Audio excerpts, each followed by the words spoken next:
Welcome back to Inclusion Revolution. We're so glad you're joining us again and staying with us today because Paul has come to talk to us about some medical breakthrough news. But actually, before we get to that, I wanted to do our poll of the week because you may not know this, of course, because I haven't told you yet, but this is our last episode of Inclusion Revolution for this season. And our poll of the week is to ask you whether you think this show should continue, whether you think that this show matters and is relevant. So come on to the poll on inclusionrevolution.com and tell us if you think it's worth keeping Inclusion Revolution on Eastlink here today. So that said, Paul, I'm really interested in your medical breakthrough news today because I know it's something you and I noticed in the news around supporting kids with autism. Exactly. And big issue for me, and I'm curious about what's going on. What's the latest? Well, the latest is that they found that hyperbaric oxygen therapy can benefit children with autism.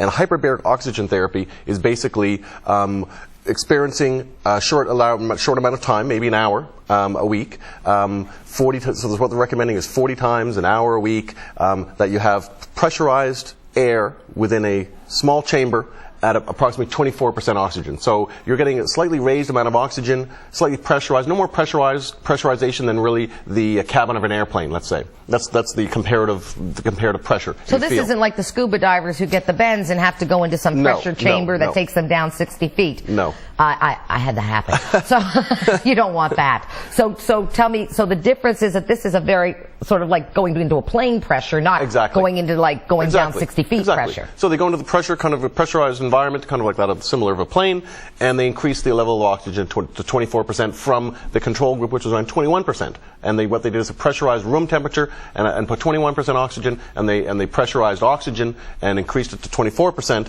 and within the chamber. And what they found was that the group had significant improvements in overall functioning, receptive language, social interaction, eye contact, and sensory cognitive awareness compared to the children in the non-treatment group. And the word here to remember is significant. And what's happening, the treatments are quite expensive. So you're talking about... I need to ask you where this is, if you don't mind, Paul. Like, is this coming out of England? Is this coming out of America? This is coming out of America. This study was done by a Dr. Rosenhall out of Florida, and he takes part in Florida. He has a clinic in Florida. And what they've done is this type of treatment has typically been used for fetal alcohol syndromes and cerebral palsy. So it's shown benefits in those two categories already. And now what they're saying is with autism is that the one mother goes and spends $300 of treatment, I think 40 hours, which they're committed to, which is about $8,000, $6,000. Wow. But the way she benefits is she says there's no cost on the hugs. The amount of social interaction and the increased awareness and invaluable. Is invaluable. Obviously. Is invaluable. Now, obviously, there's a lot of people who don't have $8,000, even no matter how invaluable it might be, and that always concerns me when things are inaccessible for those of us who maybe couldn't come up with $8,000. Right. But I imagine that the next step for something like this will be to make it more affordable and perhaps make it more broadly available, because it sounds like right now this is only still in the testing stage. It is. They've done one large test, and what they want to see is, does this effect last long term?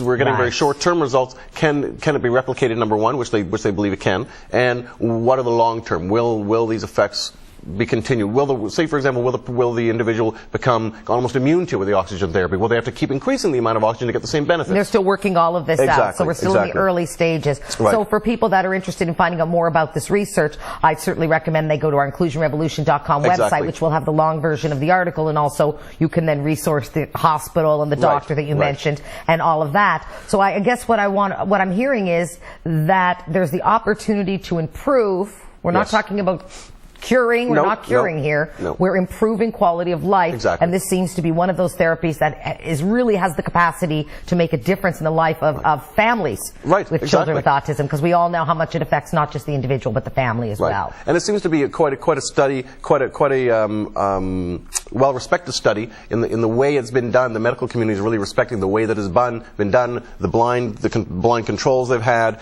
and really the authoritative voices on autism around the world are really saying this is a fantastic study, and let's look at the long-term effects, and hopefully this may become a standard treatment down the road for people with autism, because I didn't know that autism was on the rise. A great deal. A great deal. Yeah, a great deal. The numbers are big.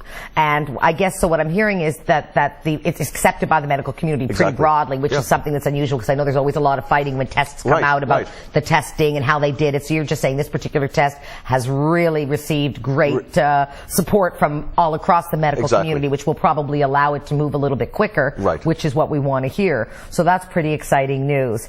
Now, Paul, I have to take a moment to thank you, because before we run out of time today, because this is our last episode of the season.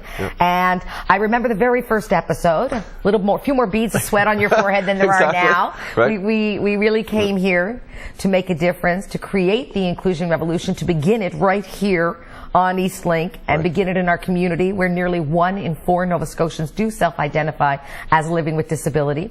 So we're very excited about that. We want to thank everybody at both Eastlink and Voice Print Canada who have been providing us the capacity to not only televise locally here, but also nationally as well on radio.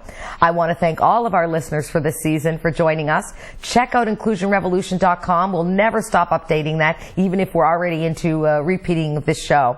We just want to thank everyone here at Eastlink for providing us the opportunity to do this show and to share this information. All of our incredible guests who've come on with the willingness to give you information that will take you with us to the inclusion revolution.